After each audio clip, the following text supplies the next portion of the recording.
नमस्कार मित्रांनो, आजचा दिवस थोडा स्पेशल होता. सरांनी पार्टी दिली होती.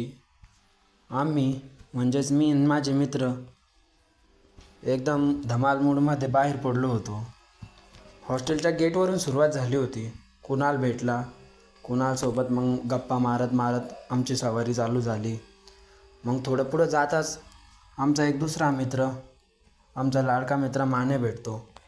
माने म्हणे, आण म्हणे भाऊ थोडी मला ब्लॉगिंग करू दे म्हणे, बघू दे म्हणे ब्लॉगिंग कशी करता. म्हटलं घे ना, म्हटलं भावा तुझाच मोबाईल आहे. मग माने सगळ्यांसंग मस्ती करतो, थोडी ब्लॉगिंग वगैरे करतो. मग आम्ही डबल पुढं चालतो.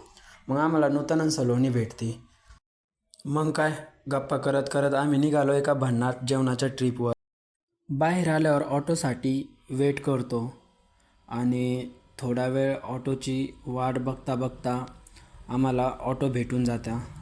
मग ऑटोमध्ये सगळेजण बसत्या आणि मग मी बी ऑटोमध्ये बसून घेतो आणि ऑटोमध्ये बसल्यावर मग आमचा पुढचा हॉटेलचा प्रवास चालू होऊन जातो आणि आम्ही निघतो मग आपल्या हॉटेल मधुर भोजला. मग ऑटोमध्ये आम्ही सगळे गप्पा गोष्टी करत करत पुढं निघतो आणि थोडं दूर गेल्यावरच आमच्या ऑटोचं पेट्रोल जातं भाऊ संपून. मग आता पेट्रोल भरायला थांबणं पडतं आम्हाला. मग काकाला म्हटलं लवकर पेट्रोल टाका म्हटलं.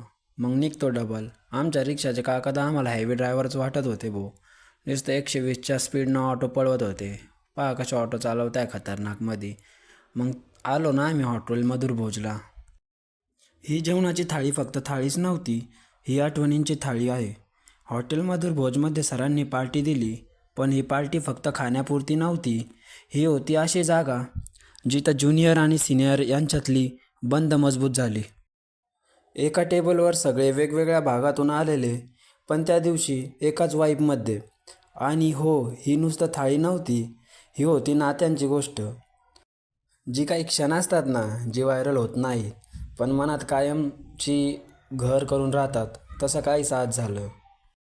मग काय लय जोराची भूक लागली होती. मग वेटर भाऊला म्हटलं, भाऊ यार तू लवकर लवकर वाढ म्हटलं, लय दाबून भूक लागली, लवकर दाबदूब करायची म्हटलं. मग काय आम्ही आमच्या पूर्ण एनर्जीनं जेवणाला केली सुरुवात आणि बसलो खायला.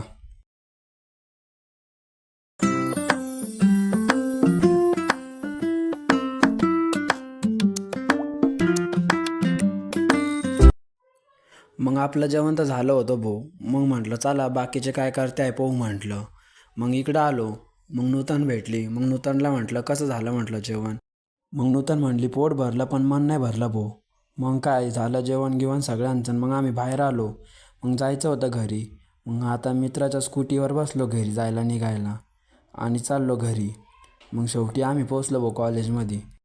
तुमच्या कॉलेजच्या आठवणी पण अशाच आहे का? कमेंटमध्ये नक्की सांगा आणि लाईक नक्की करा.